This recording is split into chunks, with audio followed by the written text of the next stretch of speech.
Guys, good morning. ಇವತ್ತು ನಾನೇ ಚಪಾತಿ ಕಲಿಸ್ಕೊಟ್ಟೆ ಅಮ್ಮಂಗೆ. ನಾನು ಅಮ್ಮ ಚಪಾತಿ ಮಾಡ್ತಾಯಿದ್ದೀನಿ. ನಾನು ಮಾಡ್ತಾಯಿಲ್ಲ, ಅಮ್ಮ ಮಾಡ್ತಿದ್ರೆ ನಾನು ಬರೀ ಹೆಲ್ಪ್ ಮಾಡ್ತಾಯಿದ್ದೀನಿ. ಅಮ್ಮ ಇವಾಗ ಚಪಾತಿ ಹೊತ್ತಾ ಇದ್ದಾರೆ, ನಾನು ಬೇಯಿಸೋಕ್ಕೆ ರೆಡಿಯಾಗಿದ್ದೀನಿ.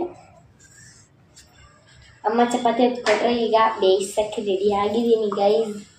ಇರಿ ಎಣ್ಣೆ ಹಾಕೋಣ ಚಪಾತಿ ಮೇಲೆ.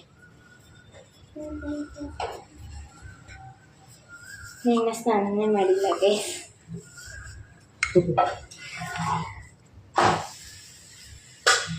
ಈ ಎಣ್ಣೆ ಹಾಕ್ಬೇಕು.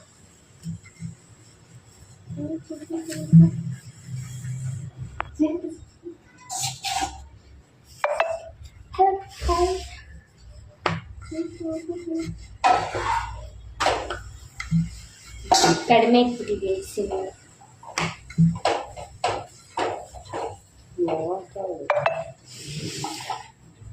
ಗೈಸ್, ನನಗೆ ಇವತ್ತು